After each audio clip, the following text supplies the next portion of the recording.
Did you send the 15 homework on web science? Yeah, I've got I up haven't to checked. 15.3 up there. Yeah. Okay.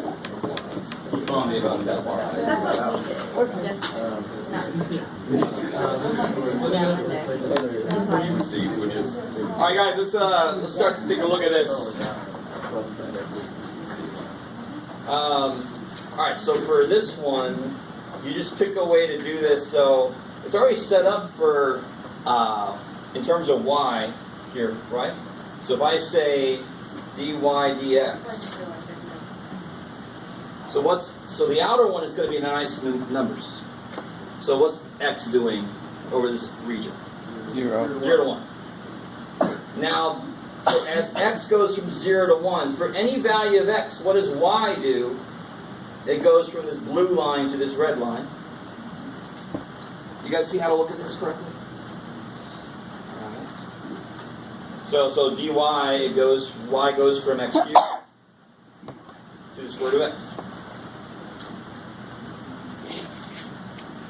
I like it. Okay, so it's never it's never a really simple thing to turn these around because I have to reconsider all the functions and solve them for the other variable. So if I want to go the other way, so now I'm going to go dx dy. So what is dy doing? What is y doing over this region? 0 to 1. 0 to 1. That's awesome.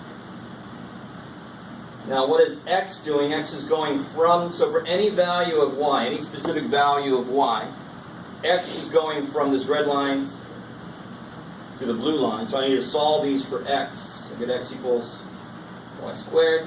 And this one I get x equals cube root of y. How are we doing? Is that cool? Okay, I like it. So then this becomes, so it's going to be from y squared to the cube root of y. So that's why drawing those arrows in is a crucial step. It'll help you from this wall to that wall. What's the definition of this wall? That goes down here, and so forth. That's why you want to do it for yourself. Don't just guess and throw it in there, because then you'll get the negative of the interval you really wanted, possibly. All right, how's that first one? Is that all right? Okay, cool. The second dude's a little bit more complicated. Yeah, you're going to have to split it up. Which way was the easy way? Or the easier, well, let's see. Vertical. Yeah, if I do this, then there's only going to have to be one integral, right? Because that's always the wall and that's always the other wall if I'm going this way. So what would that relate to? Integral d what? Dx dy, I like it. Okay. Wow. I'm kind of scrunched in the corner. So now my y, what are my y's doing? 1 to 3. 1 to 3. And now my x's are going from this to this. I just have to solve these for x. So here I get x equals 3 minus y over 2. Yes. And here I get x equals 2y minus 1. Yeah. So it goes from 3 minus y over 2 to 2y minus 1. Let me stop there for a second. Alright, so as long as you know how to look at these things and the usefulness of that drawing that line, it's very simple. I just drew a line, amazing. But really what I'm doing is from this wall to that wall, and then what's the definition of that wall in terms of the correct variable. Going the other way is going to require me to break it where? X equals 1. Yeah, so now I'm going to do dy dx. So dx, what's x doing for the first piece? 0 to 1. 0 to 1. And then what's y doing? From the red line to 3. So it's going to go from negative 2x plus 3 to 3. So that's the first piece. Gonna like that. And then at 1 it changes over. So now from what to what for the x? 1 to 5 on the x.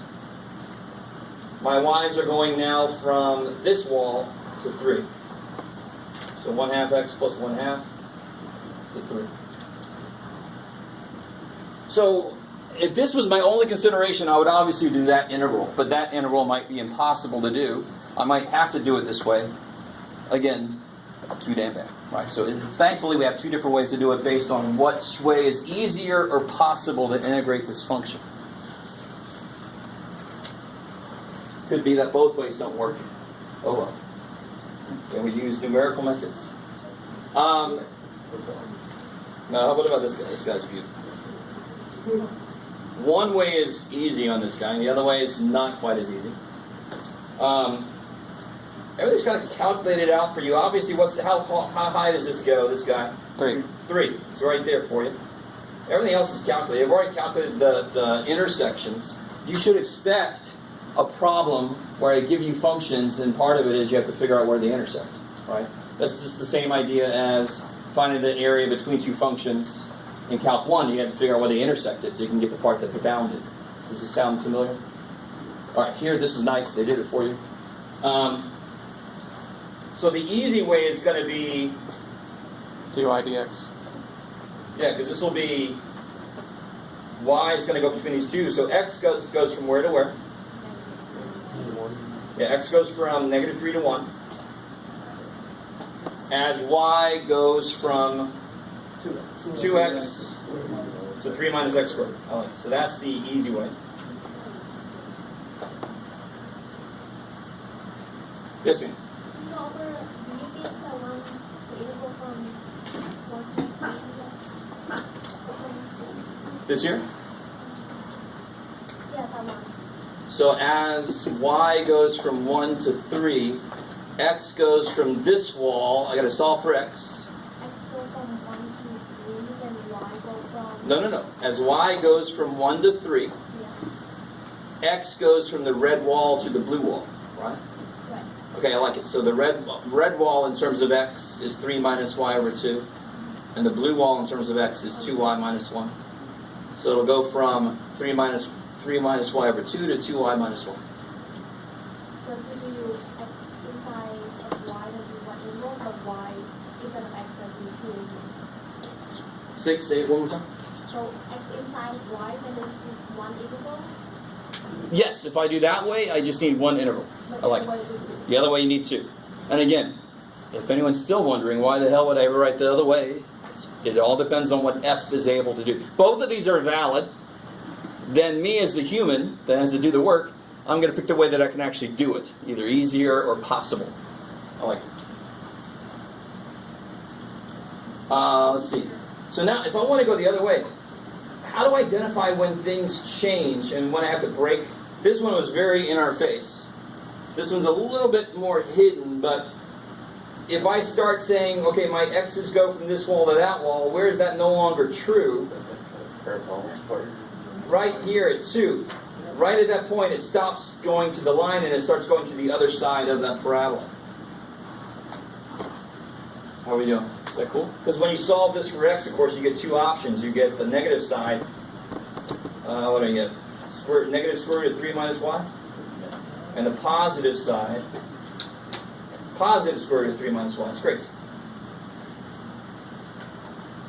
So now when I do this, the other way, when I do integral f dx dy, y is going to go from, I'm going to need a plus down here. Yeah, to start with, it's going to go from -6 to 2.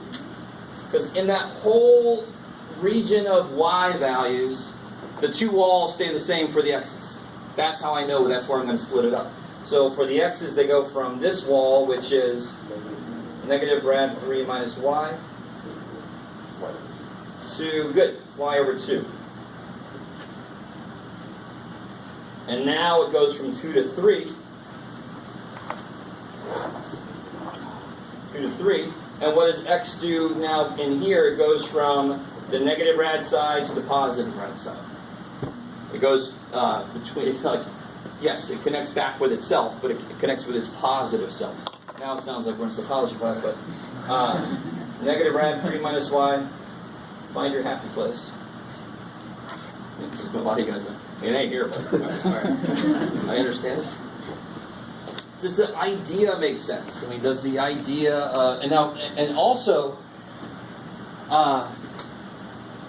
keep in mind, every time you do this, I don't know what that function is right now, but whatever that function is, that is actually the outputs. That's what I'm truly doing something with.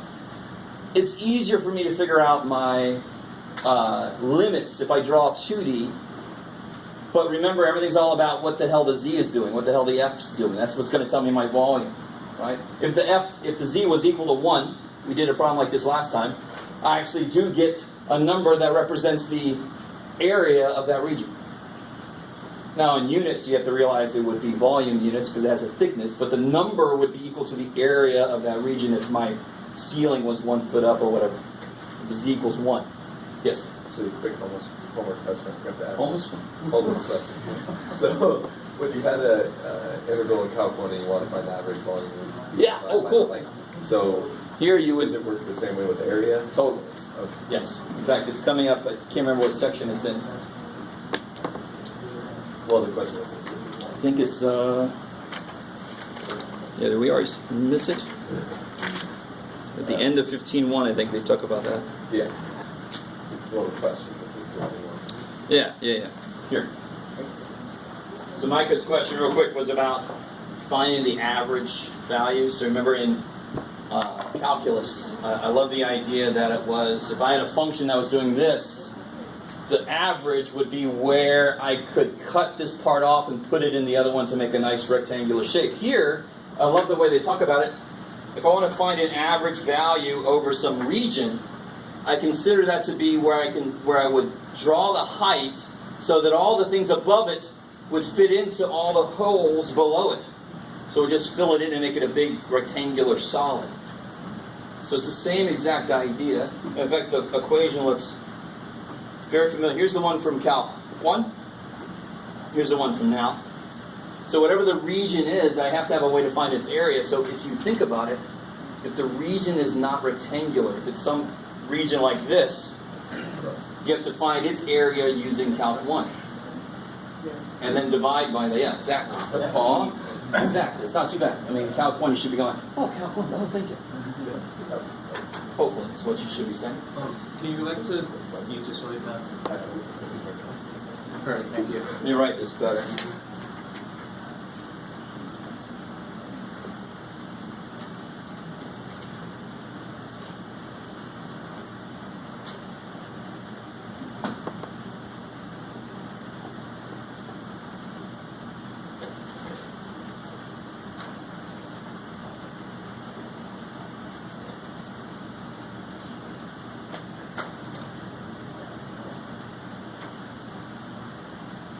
All right, here's the second way, written a little bit better maybe. Still written by me, so don't expect too much. But so negative 6 to 2, and then that goes from the parabola to the line. And then from 2 to 3, it goes from one side of the parabola to the other side of the parabola. That's a good way to look at that. I like it. Okay, so what about, is that cool? What about number 2 here? Obviously, you can tell very quickly that you are not. Yeah, you could try. You could do trick sub. Would you rather do it a different way? Yeah. Because this would involve a trick sub using x squared. It's not going to be pretty. So if I turn this around, so now I want to make an integral dy dx. So what is x doing? 0 to 2. So the outer one is the nice one. I kind of start there normally. X is going from 0 to 2. As x, for any value of x from 0 to 2, anywhere along there, any arbitrary value of x, y goes from this to that. Yeah, 0 to x cubed. Now can you imagine when you integrate the inside, dy, square root of x to the 4th plus 1 is what, according to dy? Constant. Constant. So you're just going to pick up a y value that's going to pick up an x cubed. So if I could skip a step here maybe, you're going to get this. And of course, in doing this, you've picked up the required, let me pull that cube down a little bit. Now you can do U sub because this degree is 1 less than that degree. It's kind of like the shortcut to tell when U sub is going to work directly. You don't have to do some funky U sub or something. You guys okay with that? No? So when you integrate this once, let me see the no room in this thing. There we go. When you integrate this once for the inside, you're going to get 0 to 2, y square root of x to the 4th plus 1, evaluated from 0 to x cubed.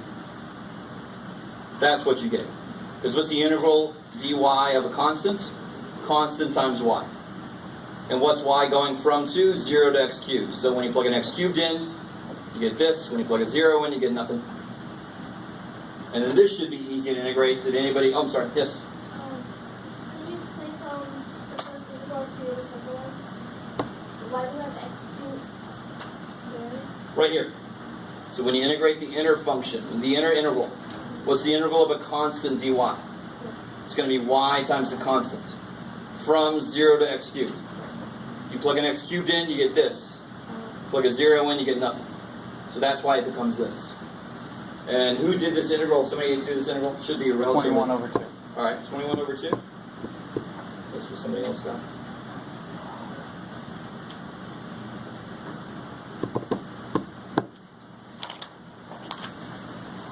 So real quick, if my region would have been this whole rectangle, the area would have been 2 times 16, 2 times 8 is 16. Half of that would have been 8.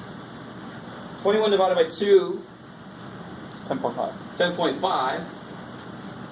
But again, I've got this function though. I'm talking about the height of this function. So I'm not just finding the area of this thing. So of course you can't try to reason it out. It all depends on what the values of these are over that region. Yes? How's it get area? I don't know. We'll do crazy shit. Oh. Yeah, sorry. I was trying to figure out if there's a quick way I can estimate to see if that number worked, but since it depends on the heights above it, it's not a quick way. Let's find the average value. Yes. Oh, you want to find the average value? Yeah. Sweet. So how do you find the... Everybody's like, shut up.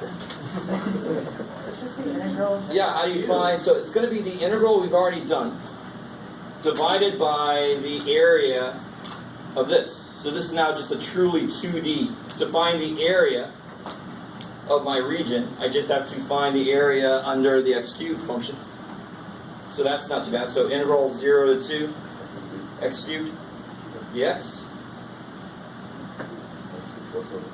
X to the 4th over 4. And when you plug in a 2, 4. you get, 16 over 4 is 4. So then you would just take 21 over 2, that's my area.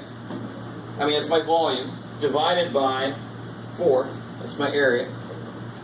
21/8 is crazy.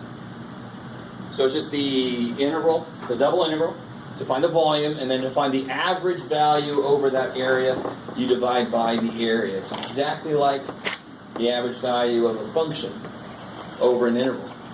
Same thing. Kick ass. That was a little extra. I like it. So any questions on that? So yes, there will be some choice on your part in some of the problems. One way might be impossible to do or very difficult, and the other way will be easier or possible. Right? Possible is good. All right.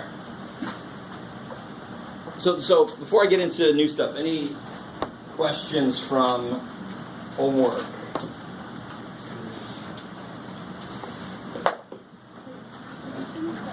Yes.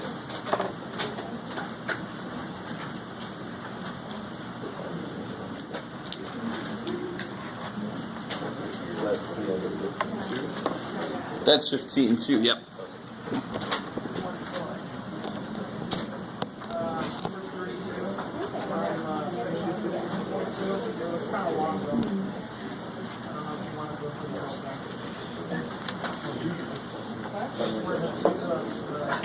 Oh, yeah. So 32 and 15-2 says... You've got x squared plus y squared is equal to r squared. And the second cylinder is y squared plus z squared is equal to r squared. They're intersecting, and you want to know what the volume is of the intersection.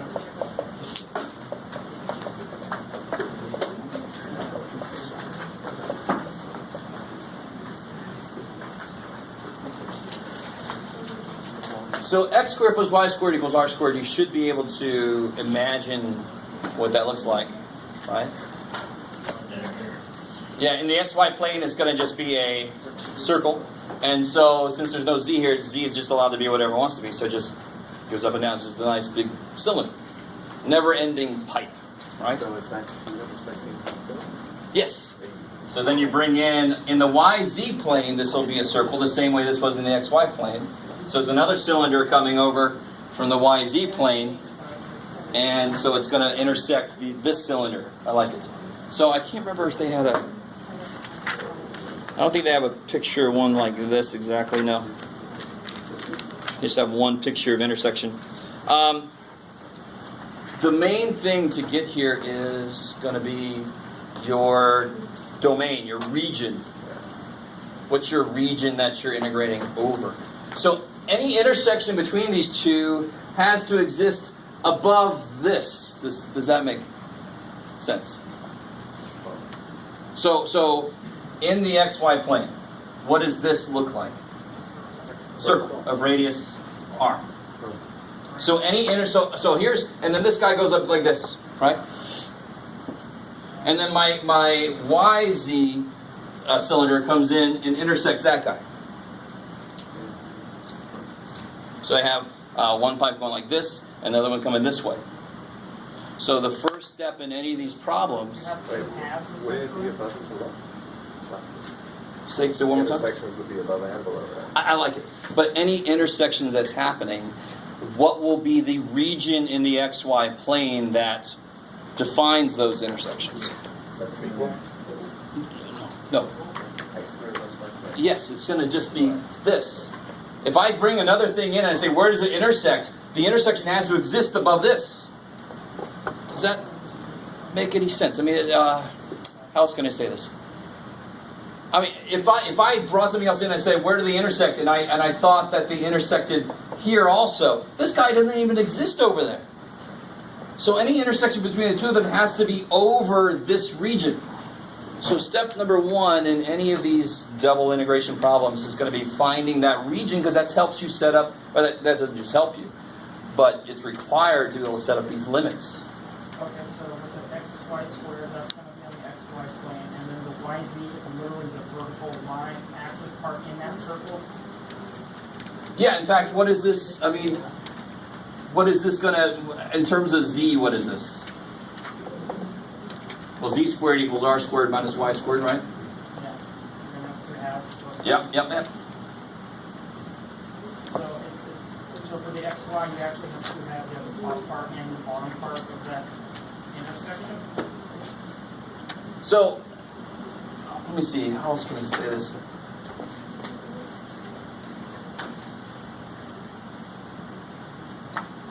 I see what you're saying. That So, I guess I can. This problem is neat because it's sort of related to find the area between these two, right? So if I find the volume below the top part of the cylinder and the volume below the bottom part of the cylinder, I can take the difference and find the volume between the two. So let's look at this straight on. So if I had a cylinder like this, and I have another cylinder coming through it like this,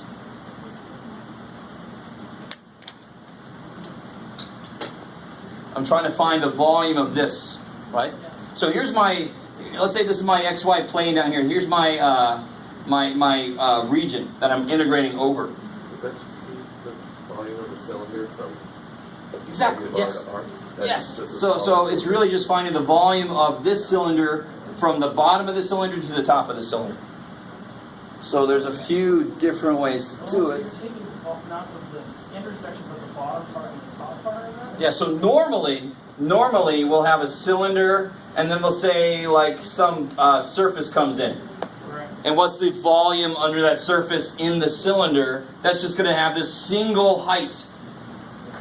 That below it's going to be my volume. Here I want the volume between, so you could look at it as the volume up to that point minus the volume up to that point. Okay. But there are possibly other ways to do this, but that's the most direct textbook method.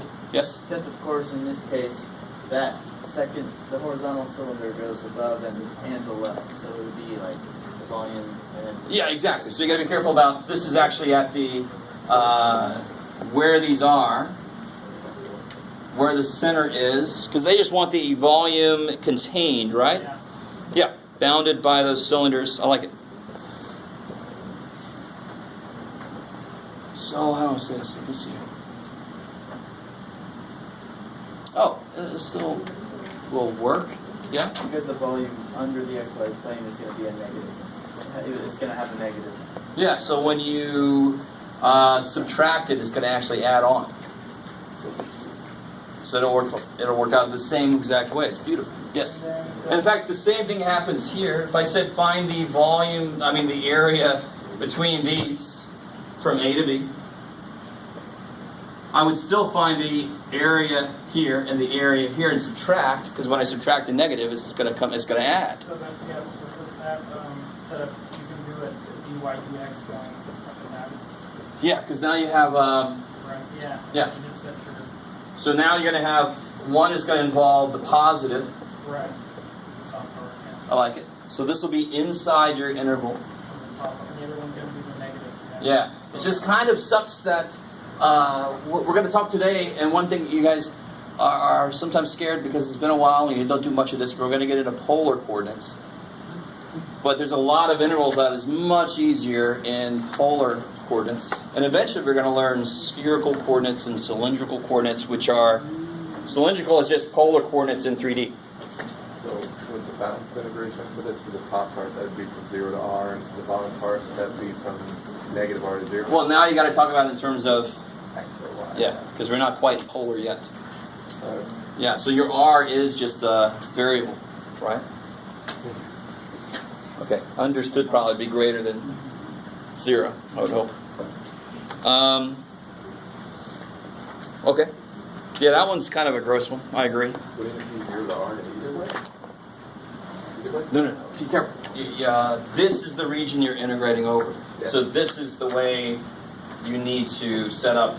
Yeah, but if you go to x, you're going from 0 to r. The really nice thing to realize is this region is symmetric, and so is the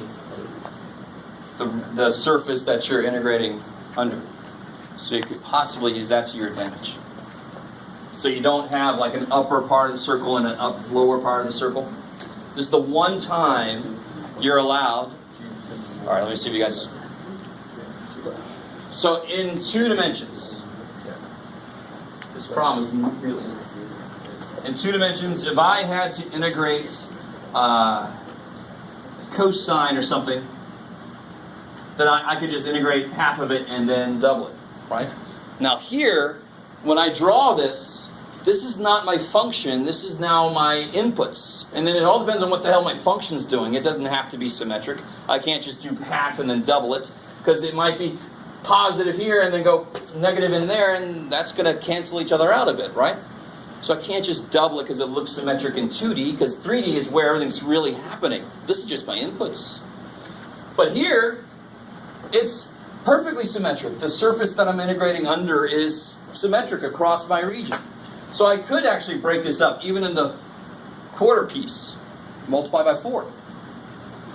But even if you go from x or from y, you're still going from 0 to r, right? Yeah, so it'd be from 0 to r Yeah. on the x, and then the y's would go from 0 Yeah. to that. Whatever it is, yeah. I like it.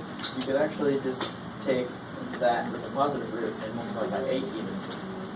Yeah, exactly, because it's evenly spaced underneath. Yeah. Exactly.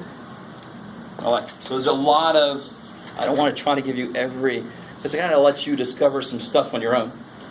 But that problem has a lot of ways to make it go quicker. The beginning of it is disgusting. But then there are ways to make it go quicker. All right, enough of that one. Anything else from homework stuff? That's the one people would just not even write and hope I don't notice. Let's hope you don't notice I didn't do that problem. Did you turn it on a poll? If only you were allowed to. I'm not allowed to. No, not officially, because we haven't gotten to polar yet. Aw. Okay. Anything else from homework? All right. Let me say this. Oh, you know what comes after that? Or do you? We're going to have a quiz.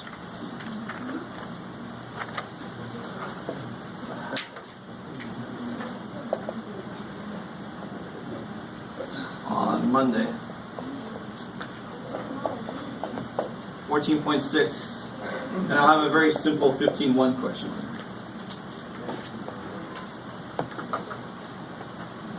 You guys are like, what's your definition of simple, Jeff? Well, you find out. It's only going to have 17 parts. Yeah, only 17 parts. No. All right, so there's no further questions. I have brought something that if you've taken me before for anything, this should probably look very familiar. But it's a little review because we're about to get into, like I said earlier, polar coordinates. So the very first thing before I do that is to see where everybody is and to remind you and let you work with and get back into the groove of what the hell polar coordinates are.